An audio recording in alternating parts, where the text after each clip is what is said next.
I've never been a fan of night shifts, but sometimes you have to do what you need to survive. It was one of those long, lonely nights at a small gas station on the outskirts of town. The station sat by itself, flanked by dark woods on one side and the highway stretching for miles on the other.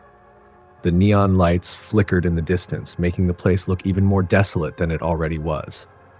I was working the graveyard shift as usual. Most of the time, it's quiet. Just the occasional car pulling in to fill up, maybe a trucker or two stopping for a coffee. Nothing out of the ordinary. But that night was different. It started around 2 a.m., just like any other shift. I was behind the counter, scrolling through my phone to pass the time. The air in the station felt cold, even though the heater was blasting. I always chalked it up to the station's strange layout, the way the wind seemed to seep in through cracks in the walls. It didn't bother me much until I felt a chill run down my spine. I looked up, thinking maybe someone had walked in, but the station was empty. The hum of the fluorescent lights overhead filled the silence, and outside the highway stretched on, deserted. The only sound was the occasional whoosh of wind slamming against the station windows. Then I heard it, a faint scraping noise coming from the back lot. It sounded like someone was dragging something heavy across the pavement. My heart skipped a beat.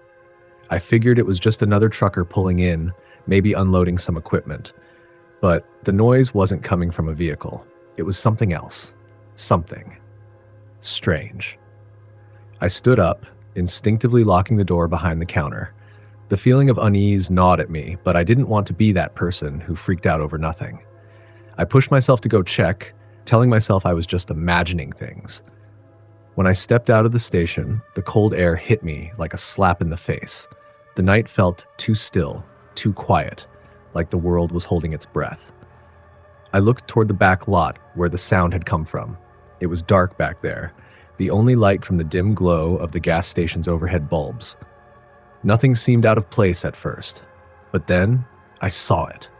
A figure stood by the dumpsters at the edge of the lot. It was hard to make out in the darkness, but I could tell it was tall, unnaturally tall, with a gaunt frame. It wasn't moving, just standing there facing the station. My stomach tightened in an instant, and every instinct I had screamed at me to go back inside, lock the doors, and forget I ever saw this. I didn't. I don't know why, but I didn't. I stepped forward, the gravel crunching under my boots. "Hey, you all right?" I called out, my voice shaky but louder than I wanted it to be. The figure didn't respond. It didn't even move. Just stood there, staring at me from the dark. The silence between us grew, stretching longer than it should have. I thought about calling the police, but part of me was terrified of turning my back, afraid that as soon as I did, I'd be the one in danger. After what felt like an eternity, the figure finally moved. Slowly, its head tilted to the side, and the skin on the back of my neck prickled as it started to take a few steps toward me. But the movement wasn't natural. It was jerky, almost like it was being dragged along by invisible strings. My breath caught in my throat, and I took an instinctive step back. I had to get inside. I had to. A sudden screeching sound erupted from the figure as it started to run, its feet scraping the pavement in an unnatural, horrible way. The sound was deafening, and my heart raced as I turned on my heel and bolted back toward the station. I don't know how I made it inside without looking back, but I did. I slammed the door shut behind me, my hands trembling as I fumbled with the locks. My mind was racing. Was it a prank? Was someone messing with me? But nothing felt right. Nothing at all. I could still hear the scraping noise, getting closer and closer to the door. I backed away from the entrance, my eyes locked on the glass. Then I saw something that made my blood run cold. There, in the reflection, was the figure. But it wasn't outside. It was inside, staring at me through the glass, its pale, hollow eyes locked onto mine. It didn't have a face, just a smooth, featureless surface where its features should have been. My breath caught in my throat, and I couldn't tear my eyes away. I could feel its gaze even though I wasn't looking directly at it. I staggered backward, nearly tripping over a chair as I tried to make sense of what I was seeing. How had it gotten inside? The door was locked. The windows were shut. It didn't make sense. But there it was, standing just behind the door, its fingers pressed against the glass, leaving dark, oily marks where they touched. The phone rang. I jumped at the sound, my heart slamming against my ribs. I grabbed the receiver without thinking. Hello? My voice came out shaky, almost a whisper. There was no response at first, just static. And then the same scraping sound I'd heard earlier. It was muffled through the phone, but unmistakable. It was the same noise, the same eerie, dragging sound that had filled the air outside. Who is this? I demanded, trying to keep my voice steady, but it cracked. The voice on the other end was low, barely audible. You should have listened. It's already here. I froze. I didn't know who it was or what they meant, but the fear I felt in that moment was real, too real. The figure on the other side of the glass suddenly tilted its head again, and I could feel the pressure of its presence, like it was watching me from both inside and out. Who's there? I shouted, my voice shaking with panic. I slammed the receiver down, but the voice stayed in my head. The scraping continued, and the figure moved, slowly turning and vanishing into the shadows. I didn't know what happened next.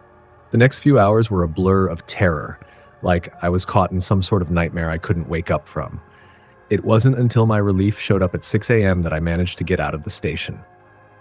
I told him about the figure, about the voice on the phone, but he just stared at me like I was crazy. He checked the station. The cameras were fine, the locks worked, there was nothing out of place, but I knew what I'd seen. I knew what I'd heard. A few days later, I did some digging. I found out that the gas station had been built on an old stretch of highway, one that was notorious for car accidents, disappearances, and even murders. Locals had always whispered about strange occurrences around the place, but no one ever really talked about it openly. One of the more chilling stories I found was about a man who had disappeared near the station in the 1970s. His car found abandoned with no sign of him. The police never found him, and some believed he'd been dragged off by something not quite human. I couldn't shake the feeling that whatever I saw that night wasn't just some figment of my imagination. It was real, and it was tied to that place. The worst part, I still work there. The station is my job, and I need the money. But every time I pass the back lot or hear that scraping sound in the distance, I remember that night.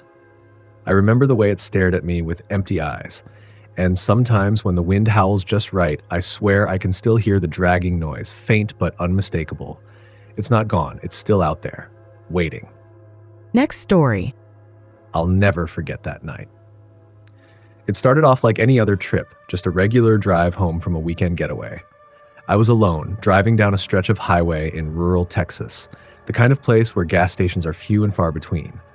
The road was empty, the sky dark, and the air thick with the silence that only the outskirts of nowhere can offer.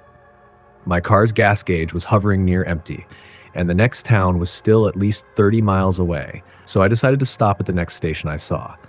It wasn't the most modern place, more like an old, rundown station that hadn't seen a facelift in decades. The flickering neon sign outside cast an eerie red glow over the lot, and there was no one else around, not even the usual truckers or locals. Just a single car parked by one of the pumps, its headlights dim. I figured it was a bad omen, but I'd been driving for hours and I had no choice but to pull in. As I parked, the silence seemed to press down on me. The crickets were gone and there was no breeze, just that unsettling stillness. I got out of the car, stretching my legs, and noticed the faint smell of gasoline in the air, mixed with something else I couldn't quite place. It was like a burnt, metallic scent, sharp and off-putting. The station was poorly lit, the overhead lights buzzing above me like something straight out of a horror movie. I glanced at the gas pump, noticing a small sign that read cash only. I let out a sigh, mentally calculating how much I had left in my wallet. Not a problem, I thought. I had enough. I walked toward the small convenience store, a dingy little shack of a building that seemed to be stuck in time. The door creaked as I pushed it open, and the bell above the door jingled like an old greeting from a ghost. Inside, it was dim, the flickering fluorescent lights casting strange shadows along the cracked linoleum floor. The shelves were stocked with the bare essentials, snacks, cigarettes, a few cans of coffee. There was a small counter with an old cash register, and behind it, a man in his late 40s stood staring at me.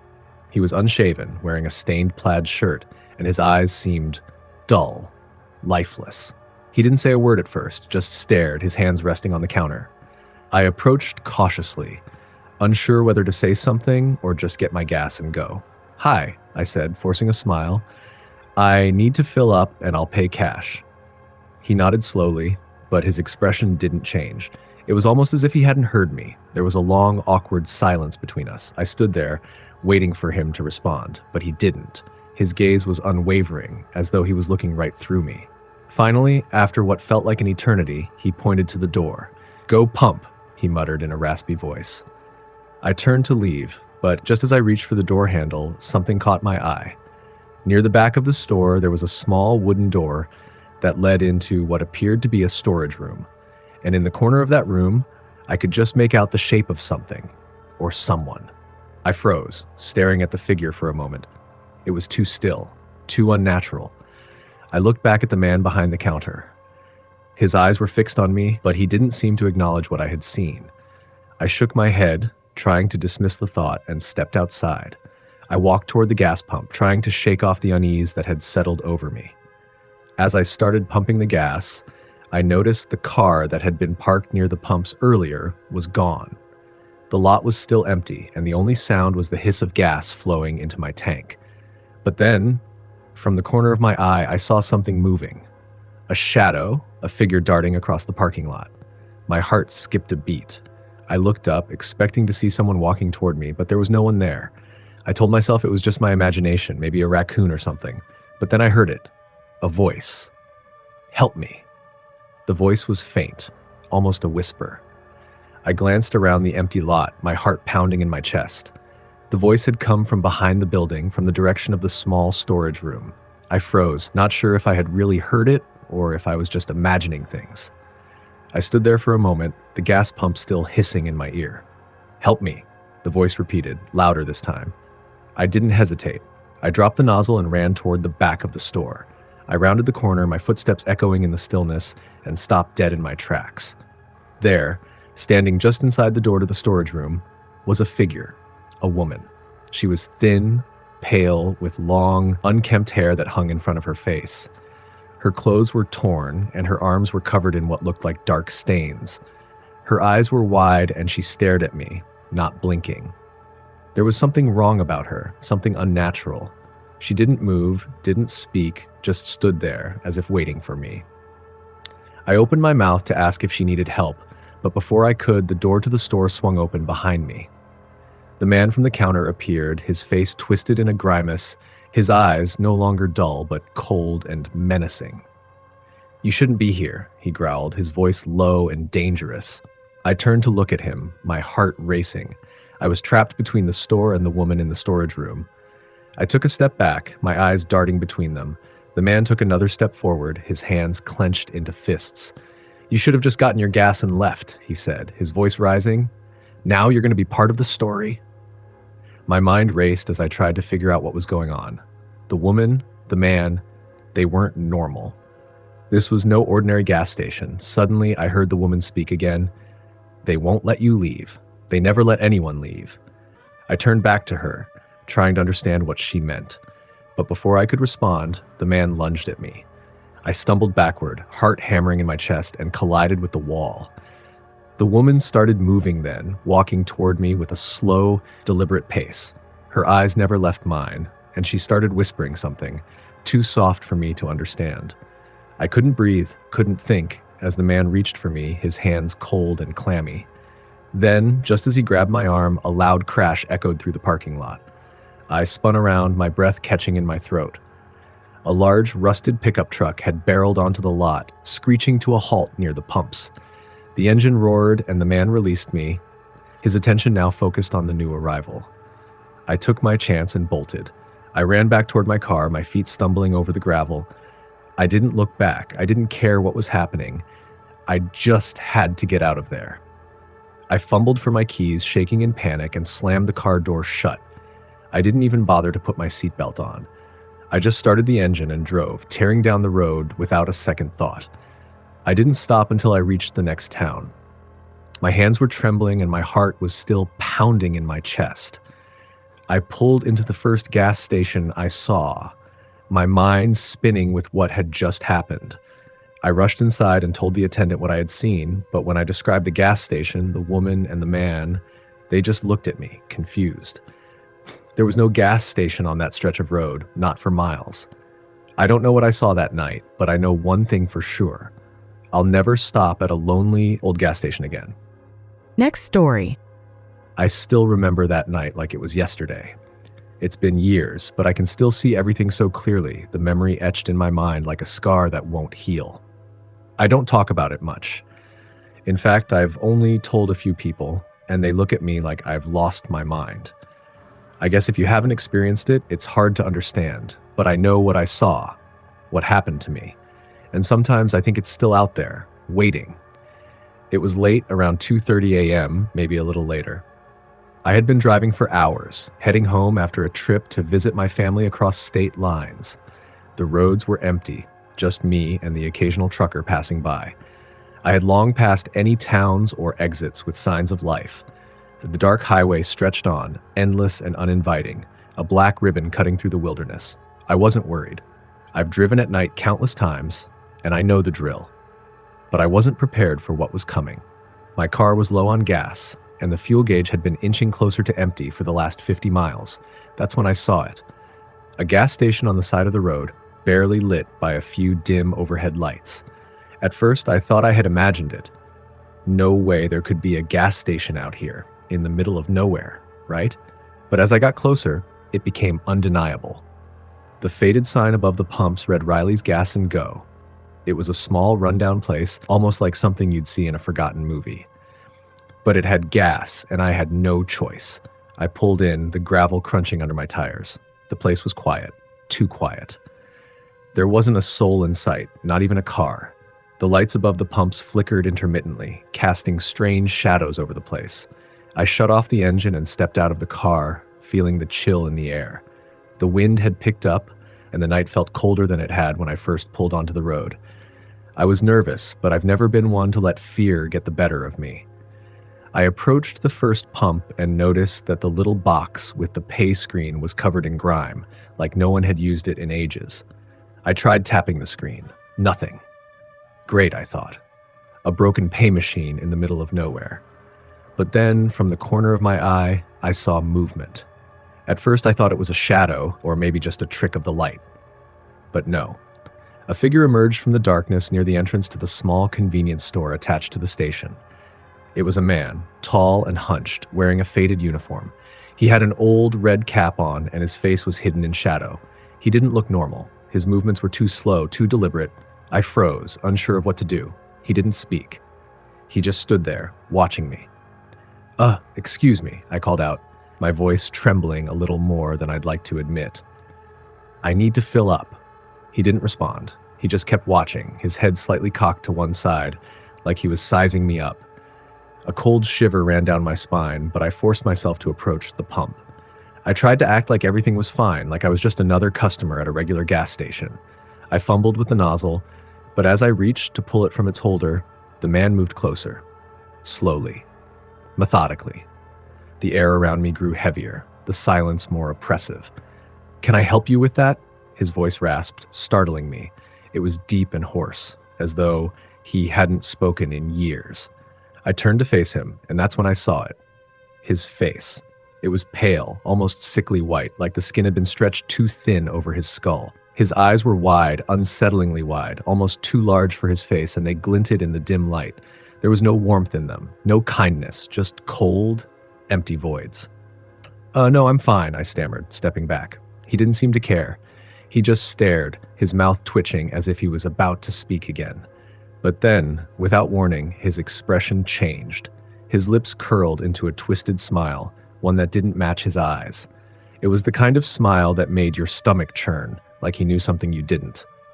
"You shouldn't be here," he said, his voice barely above a whisper. I didn't know what to say. I was starting to feel dizzy, like the world around me was shifting. The wind had picked up again, howling through the empty lot, and the lights above the pumps flickered more violently now, casting shadows that seemed to move on their own. The whole place felt wrong. "Just let me fill up, okay?" I said, my voice cracking. I reached for the nozzle again, but the man grabbed my wrist. His grip was unnaturally strong, his fingers cold and clammy against my skin. "You don't understand," he rasped, pulling me closer. His breath smelled like decay, like something had died inside of him. "You're not supposed to be here. This place, it's not what it seems."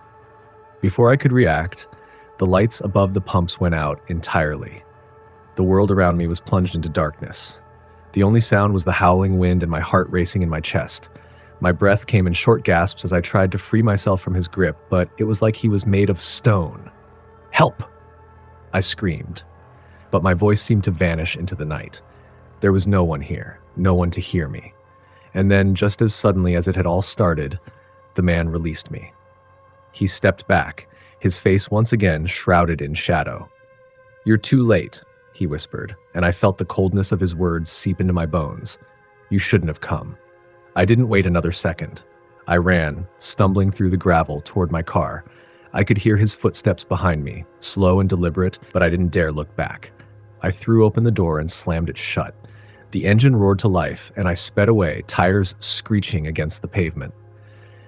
As I looked in my rearview mirror, the gas station was still there, but something was different. The lights were back on, flickering like they had been when I first pulled in. And I swear, I saw movement in the windows of the convenience store, shadows that shouldn't have been there.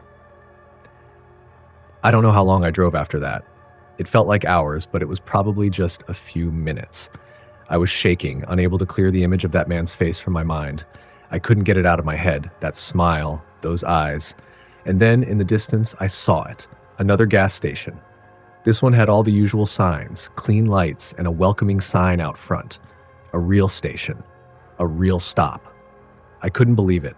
I pulled in without thinking, my hands still trembling on the wheel.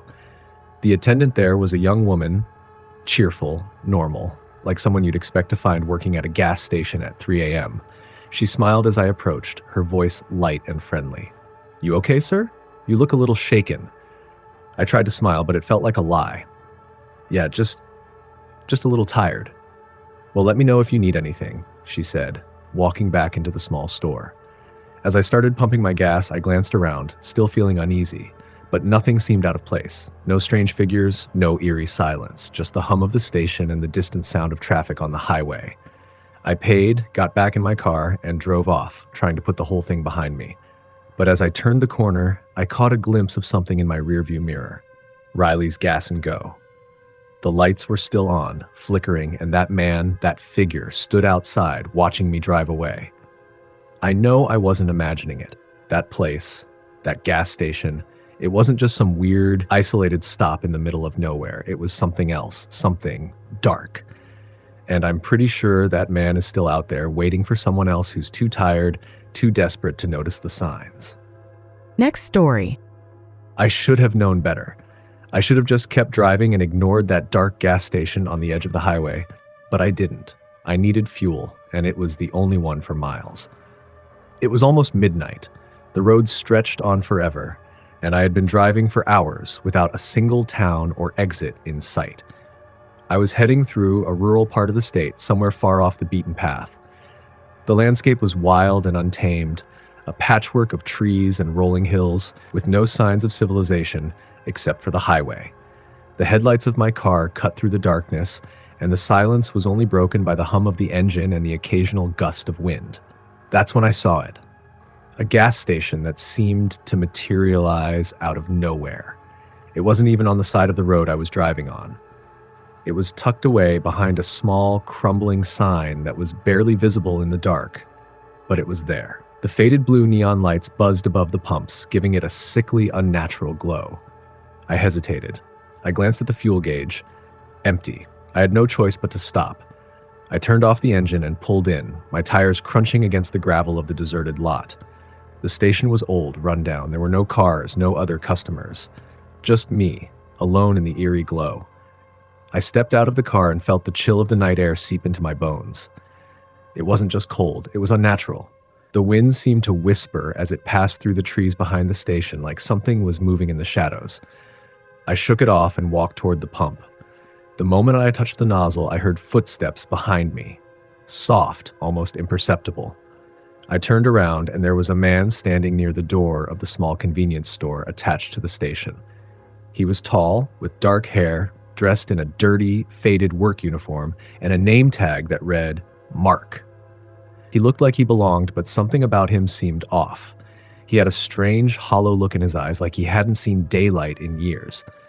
"Need some help?" he asked, his voice rough and grating, like he hadn't spoken to anyone in a long time. I nodded, trying to act casual. "Yeah, just filling up. I was hoping you could take the payment inside." He gave a small forced smile. "Sure, of course." I noticed that the door to the store was slightly open, but it was dark inside. I could see shelves lined with dusty goods, but no lights, just the dim glow of the station outside. I went inside, feeling the temperature drop even further. The inside of the station felt like a relic from a bygone era. There was a strange, musty smell in the air, like old wood and rotting food. The fluorescent lights flickered above, casting long, unsettling shadows across the floor. I walked to the counter where Mark was standing, wiping down the counter with a rag that seemed to be more dirt than cloth. "Pay at the counter, right?" I asked, trying to keep the situation normal. He nodded, but his smile faded. "Yeah, sure." I handed him the card, and he took it with a long, drawn-out motion. His fingers were cold, and they lingered on the card a bit too long before he swiped it. There was no beeping sound, no confirmation screen, just a strange silence. He looked up at me, his eyes empty, as if I were a stranger in a place that hadn't seen visitors in years. "You're not from around here, are you?" he asked. "No, I'm just passing through," I replied, trying to hide the unease creeping up my spine. He didn't say anything else. Instead, he slowly round the counter and towards the back of the store, where there was a door that led to a narrow hallway. It was odd. Most stations I'd been to had a back room or storage area, but this hallway seemed off. Too dark, too hidden. I was about to say something, maybe ask him if everything was okay, but then the lights flickered again. And when they came back on, Mark was gone. I stood there for a moment, confused. There was no way he could have moved that fast. I hesitated before stepping toward the door he had disappeared behind. I don't know why I did it. I should have just left, but curiosity got the better of me. I opened the door a crack, peering into the dark hallway. It smelled musty, stale, like a place that hadn't been aired out in years. The shadows shifted unnaturally, stretching in ways that didn't make sense. I couldn't see much, but I could hear something. A faint sound coming from deeper in the hallway. It was a low, guttural moan like someone in pain, and it was growing louder. I stepped back, my heart racing. I had to leave. I turned to leave the store and head back to my car, but when I reached the door, I froze. Mark was standing there, but it wasn't the same Mark I had seen earlier. His face was pale, almost sickly white, with dark veins running under his skin like cracks in porcelain. His eyes were wide, unblinking, and his mouth hung open, as if frozen in a scream that had never escaped. There was a faint, almost imperceptible twitch in his hand, like it was trying to grab hold of something. Someone. And then I saw the shadows behind him. There were figures, dark and shifting, moving slowly in the corners of the store. They were tall, with long, spindly limbs, and their faces, if you could call them faces, were obscured by something. Something that moved. Something that didn't belong in this world. I gasped and stumbled backward, but Mark didn't move. He just stood there, his empty eyes fixed on me. "You shouldn't have come here," he said, but his voice was different now. It wasn't just rough. It was distorted, layered with something else, like it was coming from somewhere far deeper than his chest. Suddenly, the lights flickered again. This time, when they came back on, Mark was gone. I didn't wait to see if he would reappear. I bolted from the store, my heart pounding, and ran to my car. I didn't even bother to shut the door properly before I threw the keys into the ignition and started the engine. The tires screamed against the gravel as I peeled out of there, glancing in the rearview mirror. The gas station was still there, glowing eerily in the distance, but it felt wrong, like it was never meant to exist in the first place. I didn't stop driving until I was out of that area, far from the cursed highway and the dark gas station. I don't know what it was, some kind of trap, some kind of nightmare, but I swear I saw it. And I'm not the only one. I've heard others tell stories of that station, stories about how people have disappeared, never seen again. I don't know how many others were unlucky enough to pull in, but I've learned my lesson. I'll never stop there again. And if you ever find yourself driving alone in the dark, you might see it too. And if you do, don't stop. Next story. I never believed in ghosts. Not really. I thought they were just stories people told to scare others. But after that night, I'm not so sure anymore. It was about a month ago. I was driving back from a business trip, a late-night drive through the empty highways of Nebraska. My car was low on fuel, and I had to pull off to a small, isolated gas station on the side of the road. I'd passed a few others before, but they were either closed or didn't look like the kind of place I wanted to stop at. This one was different. It was open 24/7, according to the sign, and the lights were on. There were no other cars, but that didn't strike me as odd. It was already late, around 1 a.m., and the next town was at least 20 miles away. I pulled into the station, the headlights cutting through the darkness, and parked by the pump. There was a strange quiet that hung in the air, the kind that you don't really notice until you realize how unnerving it is. The only sounds were the low hum of the station's lights and the occasional rustle of wind. I got out of the car, stretching my legs, and walked over to the pump. The handle was stiff, the nozzle seemed worn down, and the gas station itself had a rundown look to it. Cracked windows, peeling paint, a rusted metal awning. But there was something about it that kept me there. It felt like it belonged in some old movie or maybe a nightmare. Still, I figured I just needed to fill up and keep going. As I inserted the nozzle into my tank, I noticed something odd.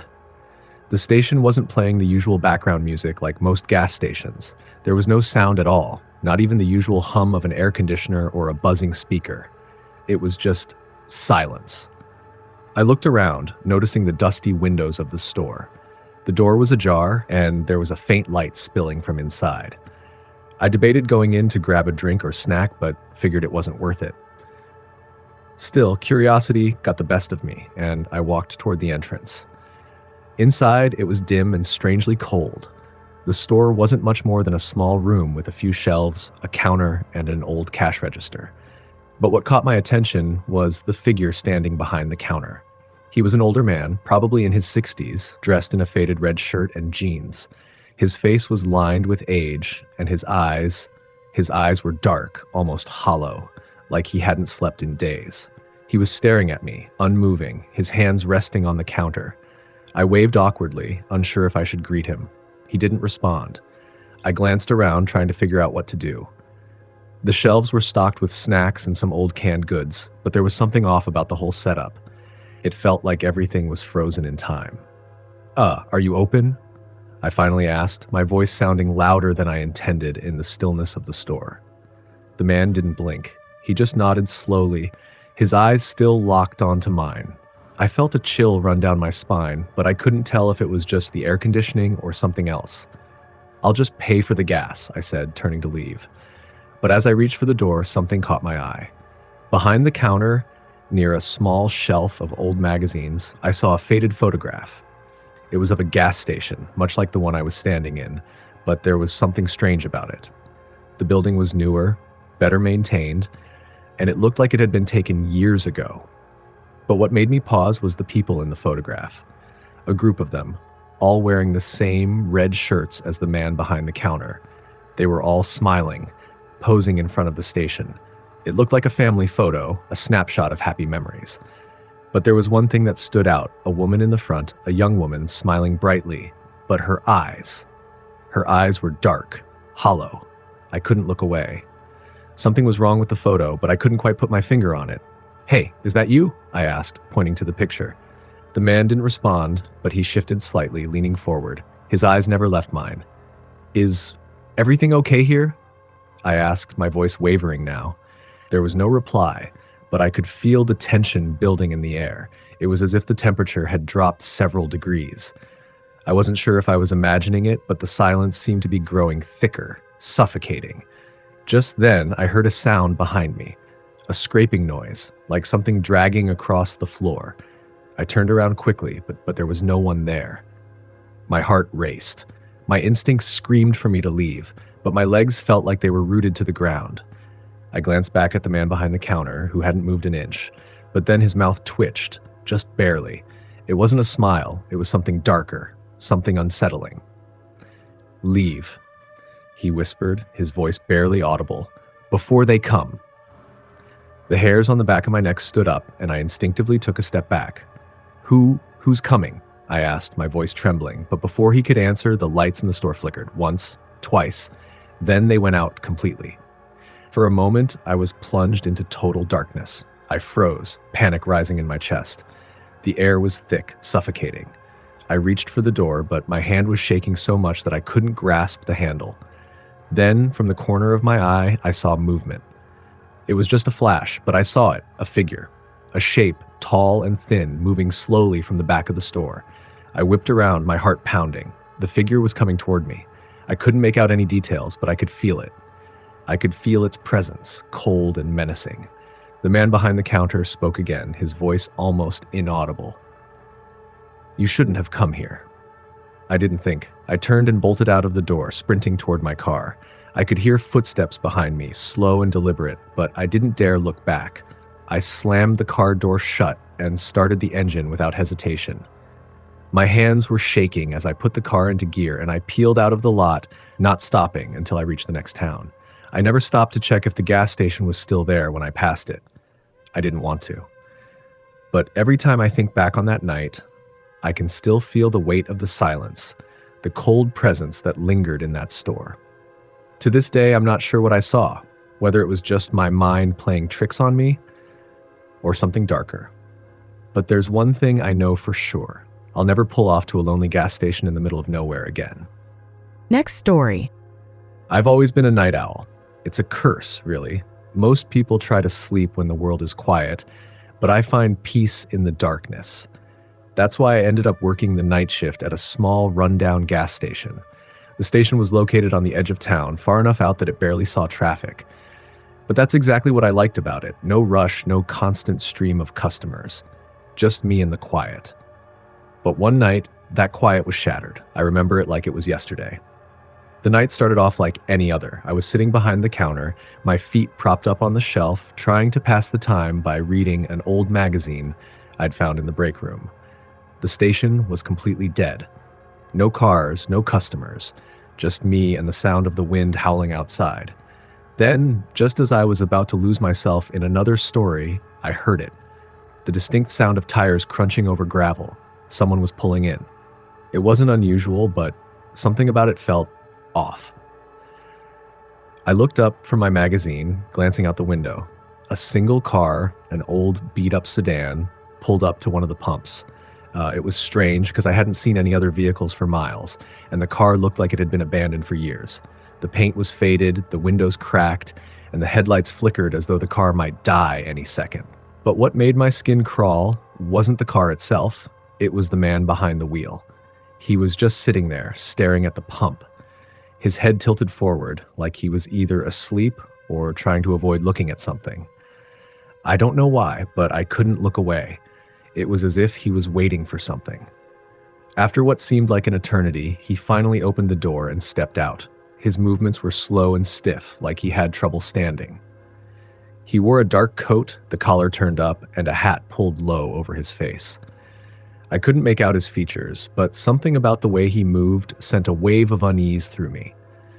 He shuffled toward the pump, but instead of reaching for the nozzle, he just stood there. For a long time. He didn't pump any gas, didn't even seem to be doing anything at all. He just stared at the ground as if lost in thought, or perhaps waiting for someone. I should have called the cops. I should have locked the door and waited until he left. But for some reason I didn't. I just stood there, watching him. I couldn't explain it. Finally, after another long stretch of silence, he turned and began walking toward the station. I quickly ducked behind the counter, praying he wouldn't see me. But it was too late. The door jingled as he pushed it open and stepped inside. His presence filled the room. There was something heavy about the air as he approached the counter. I could hear the scrape of his boots against the tile floor, and for a moment everything felt suffocatingly still. I tried to smile, to act like everything was normal, but my throat felt tight, like I couldn't breathe. The man stood in front of the counter, staring at me without speaking. He didn't move or even blink. His eyes were hidden beneath the brim of his hat, but I could feel his gaze piercing through me, like he was staring right into my soul. "Can I help you?" I asked, my voice shaking slightly. He didn't respond. Instead, he reached into his coat pocket and pulled out a crumpled piece of paper. He handed it to me wordlessly, his fingers cold and pale. I took the paper, unsure of what to do with it. My hands trembled as I unfolded it. The note was simple, written in a hurried, scrawled handwriting. It said only one thing: "Don't let him in." I froze, staring at the note in confusion. I looked up to ask the man what he meant, but he was already gone. He had turned and walked out the door, disappearing into the night without a sound. The jingling of the door echoed in the empty station, and for a moment I was completely paralyzed. I didn't know what to do. Who was he? Who was he referring to? My mind raced, but I couldn't think clearly. I had to shake myself out of the daze. I glanced at the clock. It was already 2:30 a.m. If I was going to get some sleep, I needed to finish my shift. But I couldn't. The note kept replaying in my head. Don't let him in. Who was I supposed to keep out? And why? The wind outside picked up again, and I swear I heard something or someone scratching at the door. I glanced toward the windows. Nothing. I tried to convince myself it was just the wind, but a chill ran down my spine. Then, without warning, the door jingled again. This time it wasn't the man. It was someone else. A figure stood outside, just outside the glow of the station lights. I couldn't make out his face, but I could tell he was tall, broad-shouldered, and dressed in dark clothes, just like the man who had come in earlier. The thing that made my blood run cold wasn't the figure itself. It was the way he stood there. He didn't move, didn't even make a sound. He just stared at the door, like he was waiting for something, or someone. I could feel his eyes on me, even though I couldn't see his face. I felt trapped, like I was being hunted by something that knew I was watching. I stepped back, my heart pounding in my chest. I thought about locking the door, but I didn't want to make a sound. I didn't want to draw attention to myself. I wanted to disappear. Then, just as quickly as he appeared, the figure turned and walked away, vanishing into the night. I didn't move for a long time. I couldn't. My mind was spinning with questions, with fear. Who was that man? And why had he warned me? I sat there in the dark, waiting for something to happen, but nothing did. The station remained still. The wind outside continued to howl, and the silence was broken only by the occasional creak of the building. I didn't get any sleep that night. I couldn't. The unease, the uncertainty, lingered long after my shift ended. As I drove home in the morning light, I glanced in the rearview mirror. For just a moment, I thought I saw someone standing in the middle of the road behind me, but when I looked again, there was nothing. To this day, I still don't know who that man was or why he warned me, and I never went back to that gas station after that night. I don't know if it was the wind, my imagination, or something much worse, but one thing I do know: sometimes there are things out there that shouldn't be let in. Next story. It was a Thursday night, and I was driving alone through the desolate stretch of highway between Idaho and Wyoming. The sun had long since set, and the road seemed to stretch on forever, with no signs of life for miles. I had a long way to go before I could reach the nearest town, and the gaslight in my car was flashing. I knew I had to stop somewhere soon. I finally saw a small gas station up ahead, barely visible in the glow of its flickering lights. The place seemed abandoned at first glance, but I didn't have a choice. I pulled in, relieved to find fuel and a place to stretch my legs. The station looked like it had seen better days. Rusted pumps, a faded sign, and a small dark building that looked more like a shack than a convenience store. I parked by one of the pumps, noticing that there were no other cars around. The lot was empty, save for a single old van parked in the far corner. I didn't think much of it.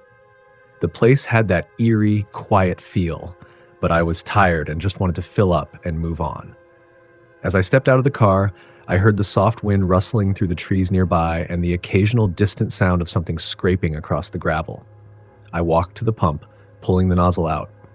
As I did, I glanced around and saw a figure standing by the small store. It was a man, tall, with a long coat and a hat, standing completely still, his back to me.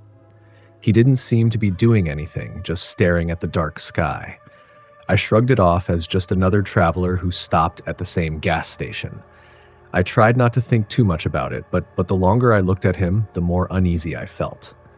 There was something about the way he stood there, motionless, that made me feel like I wasn't alone. I went back to my car, started filling up the tank, and kept my eyes on the ground, not wanting to look back at him. When I finished pumping the gas, I looked up and noticed something strange. The man was gone. I figured he had just gone into the store, but the door was still shut and there was no sign of him. Maybe he had left, I thought. I walked toward the store, half-heartedly deciding to buy a drink before I left. As I approached, the door creaked open, and I heard the faint sound of a bell jingling above the door. I stepped inside, but the place was dark, much darker than I had expected. It felt wrong, like the air inside was heavier, filled with a thick, cold pressure. The shelves were stocked with dusty cans of soup, bags of chips, and the usual assortment of snacks. But there was no sign of anyone. No clerk, no customers, nothing. I felt a sudden sense of urgency, like I had to leave as quickly as possible, but I couldn't shake the feeling that something was watching me. "Hello?" I called out, trying to break the silence. My voice echoed through the small store. Nothing. I turned around to leave, but that's when I saw it. A note pinned to the door, written in hurried, uneven handwriting, "Do not go outside. They are waiting for you." I froze. My pulse quickened and a cold sweat broke out on the back of my neck. I couldn't move. I stood there, staring at the note, feeling the room close in around me. A sound came from behind me, soft at first, then growing louder. A low, guttural scratching sound, and like nails on wood. I turned quickly, expecting to see someone, but there was no one there. The room was empty. My heart was racing, and I felt a knot of fear twist in my stomach. I rushed back to the door, but when I tried to open it, it wouldn't budge. It was as if something on the other side was holding it shut. I yanked on the handle, pulling with all my strength, but it wouldn't give. Panic rose in my chest. That's when I heard it. A voice, faint at first, but growing louder. "Why didn't you listen?" it whispered. "You shouldn't have come." I spun around, my eyes darting around the store, but there was no one there. The voice seemed to be coming from everywhere and nowhere at once, and the air grew colder, the temperature dropping rapidly. I turned back to the door and pounded on it, shouting for help, but no one responded. The scratching sound grew louder, now accompanied by a low, droning hum, like 1,000 voices murmuring in unison. Suddenly, the door swung open. I stumbled backward, my breath coming in ragged gasps, and found myself face to face with the man I had seen earlier, the one standing outside. But now his face was different. His eyes were wide, unblinking, and empty, like deep, dark holes. His mouth was twisted into an unnatural grin, and his hands, long and bony, reached toward me. Before I could react, something else appeared behind him. Shadows, no, figures, were moving in the darkness just outside the doorway. There were too many of them, their forms shifting and contorting as they advanced. I could hear their faint whispers, almost as if they were speaking directly to me. "You shouldn't have come," the man said again, his voice low and distorted, as if he were speaking through layers of glass. I turned to run, but my legs felt like lead, as if the very ground beneath me was holding me back. The figures behind the man started to move toward me, slow but relentless. I could hear their footsteps, or was it scraping, getting closer, and the man's voice grew louder in my ears. "Too late. You're one of us now." In that moment, I understood. This place, this gas station, wasn't just abandoned, it was trapped. The figures that haunted it weren't just ghosts. They were remnants of travelers who had come here, just like me, and had never left. I managed to break free from the invisible hold on my legs and dashed out the door, nearly tripping over myself as I ran toward my car. I didn't look back. I didn't dare. I jumped into my car, slammed the door, and sped away, the sound of my tires screeching on the gravel road. As I glanced in the rearview mirror, I thought I saw the man standing in the doorway again, his hollow eyes locked onto mine, but I didn't stop. To this day, I haven't been able to forget that night. I've never seen that gas station again, and I don't know if it's even still there. But I can still hear the whispering voices, the scratching on the windows, and the man's twisted grin. I learned something that night. Some places are better left unseen, and some roads should never be traveled. Next story. I'll never forget the night I pulled into the gas station. It's hard to even put it into words, but I can't escape the memories. Every time I close my eyes, I'm back there, on that desolate stretch of road in front of that station, with no one around for miles. It had been a long day, a long drive. I'd been on the road for nearly 10 hours, my eyelids heavy, my body aching from sitting in the car for too long. I had just left a friend's house in the middle of nowhere. some small town that felt like a ghost town itself, and was heading back home, the highway winding in front of me like an endless ribbon of asphalt. There were no streetlights, no other cars, just the distant rumble of the engine and the steady whir of my tires on the road. The gas gauge was flashing, and I knew I was running on fumes. The GPS showed no signs of any nearby exits or service stations. I started to get that anxious feeling, the one you get when you're not sure if you're going to make it. And then, just as I was starting to lose hope, I saw it. There, in the distance, a small rundown gas station, barely visible in the dim light. It looked abandoned, its signs flickering in a way that made me wonder if it was even still open. But I had no choice. I was out of gas, and it was the only thing in sight. I turned off the highway and onto the gravel driveway that led up to the station. It was eerily quiet. No cars, no people.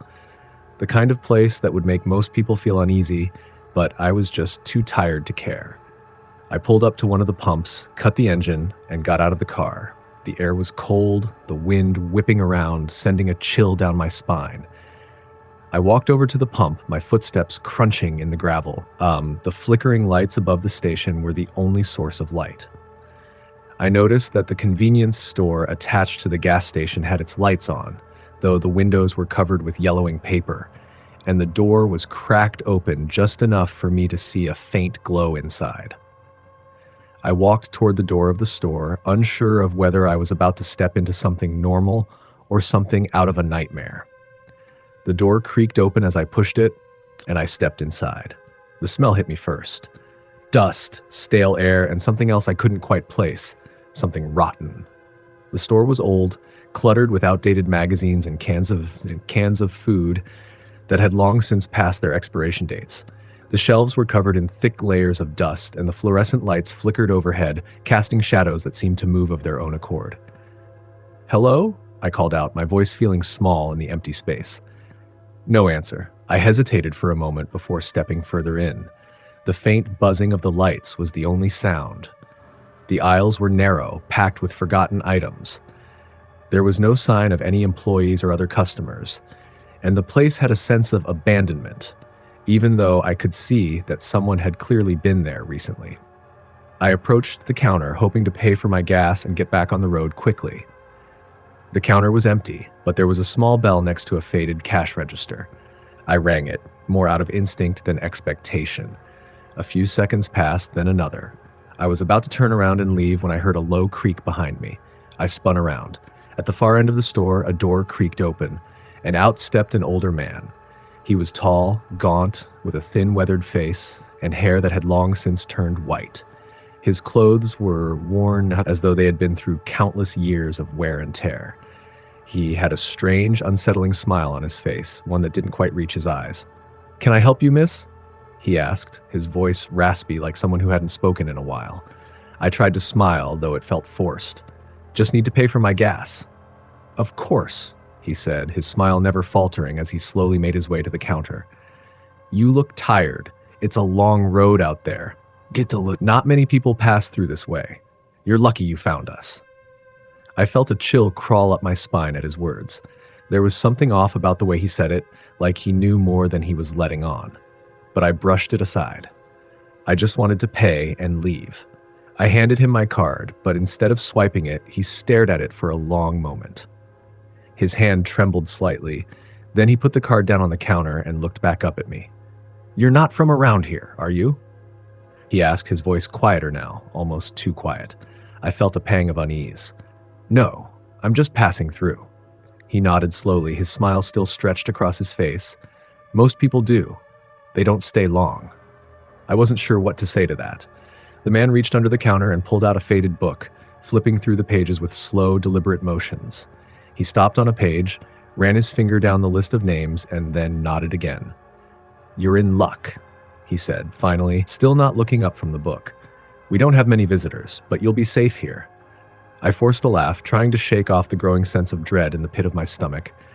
"I just need to get going. I have a long drive ahead." He looked up at me then, his eyes dark, too dark, and for a moment I saw something flicker in them. A knowing. "You'll leave, but there are others who don't." The words hung in the air between us, and I froze, my heart pounding. What did he mean?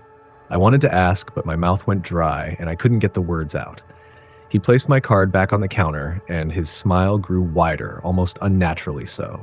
"You'll be fine, miss, but remember, not everyone leaves." Something in his voice made my blood run cold. Without another word, I grabbed my card, spun on my heel, and rushed back to the door. I needed to leave. I had to leave. I could hear his voice behind me, but it sounded muffled, distant. "Drive carefully, miss. You might not see the next one." I didn't turn around. I ran out of the store, my heart racing, my breath coming in shallow gasps.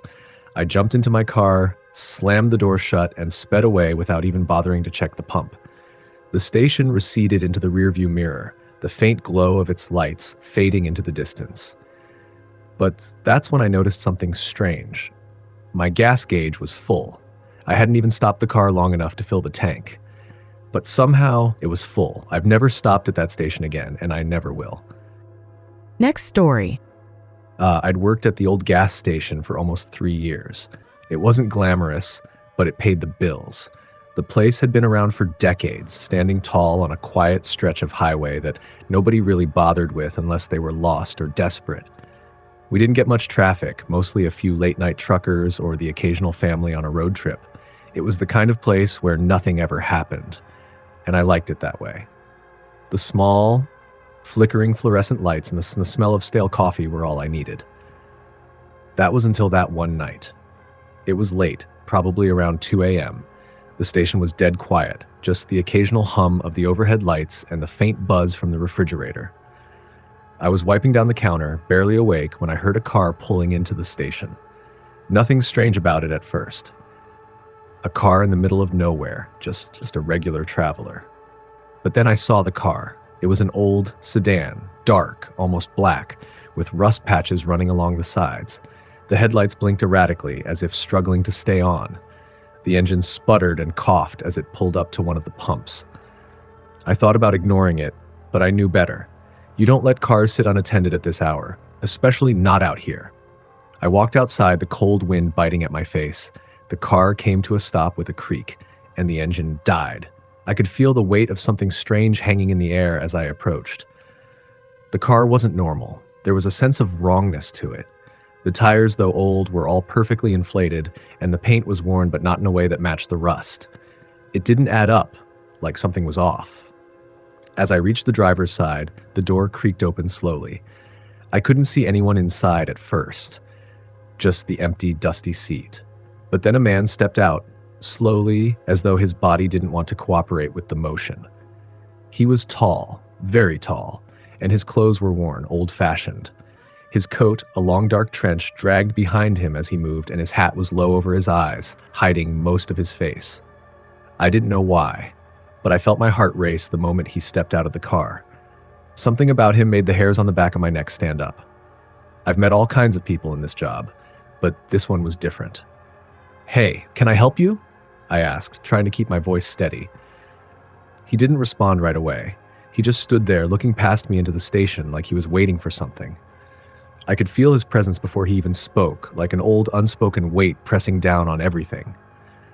After what felt like forever, he looked at me. His eyes were dark, too dark, almost black, no reflection in them, just an abyss. My breath caught in my throat. He opened his mouth, but instead of speaking, there was only a low, gravelly whisper that seemed to vibrate the air around us. I couldn't understand it, but the words made my skin crawl. Something about it was so cold, so unnatural. I wanted to run, but I couldn't move. He held up a hand, and I flinched, thinking he might ask for help or payment. But no, he slowly began walking toward the door of the station. "Hey, wait!" I called out, my legs finally moving to stop him.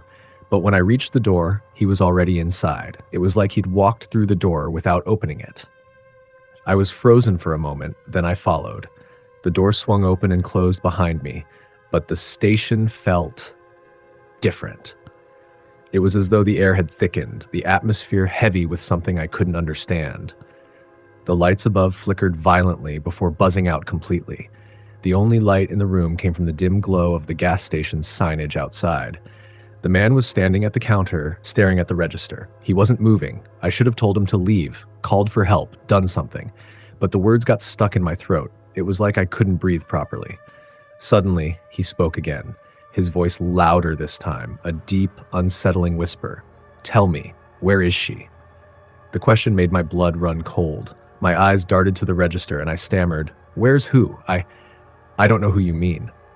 The man didn't look at me. He just continued to stare at the register, his voice growing darker, more insistent. "Tell me where she is." I took a step back. My hands were shaking now, my fingers tingling with fear. I couldn't take it anymore. Something wasn't right, and I knew it. I turned to leave, but just as I moved toward the door, the lights flickered back on. The man was no longer standing at the counter. I froze. He was now right behind me, his breath cold on my neck, the low whisper right at my ear. "She's not here, is she?" His voice was so quiet now, it was almost like he wasn't even speaking aloud. Before I could react, the door behind me slammed open, the wind howling as if it were pushing me away. I turned around quickly, heart hammering in my chest. The man was gone. I ran to the door, slamming it shut, locking it behind me, but when I looked out through the glass, there was no sign of the car, no sign of the man. It was like he had never been there at all. I stood there, staring at the empty parking lot, trying to catch my breath. My heart was racing. The air outside felt too still, too quiet. Then, just as I thought I had imagined the whole thing, I heard it. The sound of tires on gravel, faint but unmistakable. I looked over, and there it was. The same old car, slowly pulling away, just as I had seen it earlier. The man was sitting behind the wheel, but this time the car's headlights were on, and I could see his face. And it was worse than I could have ever imagined. His eyes were empty, no whites, no pupils, just black holes where there should have been. He grinned at me, a grotesque, unnatural smile stretching across his face as he drove off into the night. I never went back to that station after that night. I'm not sure who or what that man was or who he was searching for, but I know one thing for certain. Whatever he was looking for, it wasn't going to find it at that gas station. Next story. It was one of those late-night drives where the road felt endless. I'd been on the road for hours, the only companion being the soft hum of my car engine. I was heading toward a small town in the middle of nowhere, trying to make up for lost time. The gas light in my car had been blinking for miles, but I hadn't seen a gas station for what felt like forever. The isolation of the highway was starting to wear on me. That's when I saw it, a tiny, rundown gas station on the horizon. The neon sign flickered weakly, and the whole place looked like it had been abandoned years ago. It was just off the road, almost hidden by a thick veil of trees. I pulled in without thinking. I was desperate. As soon as I stopped, I felt an odd sense of unease, something I couldn't explain. The lot was eerily quiet, not a sound in the air except the occasional creak of old wood. There were no cars parked anywhere, and the few lights that were on barely illuminated the space. The station's gas pumps looked old, rusted even, but they still had a faint glow to them. I stepped out of the car, my feet crunching on the gravel. The night was colder than I had expected, and a strange stillness hung in the air. A flickering light in the small convenience store caught my attention, and I hesitated for a moment before making my way toward the door. It creaked open as I stepped inside. The store was small, cramped, and smelled musty. Shelves of canned food, bags of chips, and a few other snacks lined the walls, but everything seemed off. The shelves were half empty and the cans were coated with dust. It looked like no one had been in there for years. I glanced around, half expecting to see an attendant, but there was no one. "Hello?" I called out, but my voice sounded too loud in the quiet room. No answer. I walked to the counter, but it was empty too. The register was covered in dust, and there was a lone mug sitting by the register with a few cigarette butts inside. It looked like a place that hadn't seen a customer in ages. Something about it felt wrong, but I didn't know what. I tried not to think too much about it and walked back toward the door, deciding to fill up and leave quickly. But as I turned to leave, I noticed something on the wall near the door. A framed photograph, yellowed with age. The picture was of the gas station, back in its prime. There were a few people in the photo, all smiling, standing in front of the station. They looked like they were from another time, from the 50s, maybe the 60s. The odd thing was, one of the people in the photo, a man with a scruffy beard, looked very familiar. It took me a moment, but when I realized who it was, my stomach dropped. It was the man who owned the station. I recognized his face from when I first pulled up. He had been standing outside, staring at me, but as soon as I looked away, he had disappeared. I could swear he was the same man in the photo. The cold feeling in my gut intensified. I turned to leave, but before I could open the door, I heard a voice behind me. Soft, barely a whisper. "Don't go." I spun around, heart racing. But there was no one there, just empty shelves, dusty air, and the feeling of being watched. I didn't stop to question it. I pushed the door open and rushed out into the night, my hands trembling. I walked quickly to my car, trying not to look back, but I could feel something following me. My breath caught in my throat as I fumbled with the car keys and started the engine. The night felt colder now, and the trees around the station seemed to loom, stretching toward me like dark, twisted hands. I backed out of the lot and hit the gas, not looking back. But as I glanced in the rearview mirror, I saw him. The man. He was standing by the pumps, watching me drive away. His eyes never left mine, even as I sped down the road. I didn't stop until I reached the next town. My mind was racing. I had no idea what had happened or what I had seen. But something about that place, it felt like a trap, a place that shouldn't be there, existing outside of time. It wasn't until weeks later that I found out the truth. I was back home, and something pushed me to search for information about that gas station. I couldn't shake the feeling that I had stumbled onto something dark. That's when I found the article. The gas station had been closed for over 30 years. The man in the photograph? He had been the owner, and he had disappeared under strange circumstances, vanished without a trace. The article mentioned that locals had reported seeing him standing outside the station waiting for something. Some said he was waiting for customers that never came. Others said he was stuck, bound to the station, unable to leave. I don't know what happened that night, but I know I was never meant to stop there. I'm sure of it now. That place, it wasn't just abandoned. It was waiting for someone to come by, waiting for someone like me. I haven't driven on that highway since, and I never will again. Some places, some roads are better left untouched, because once you stumble onto them, there's no telling what you might bring back with you.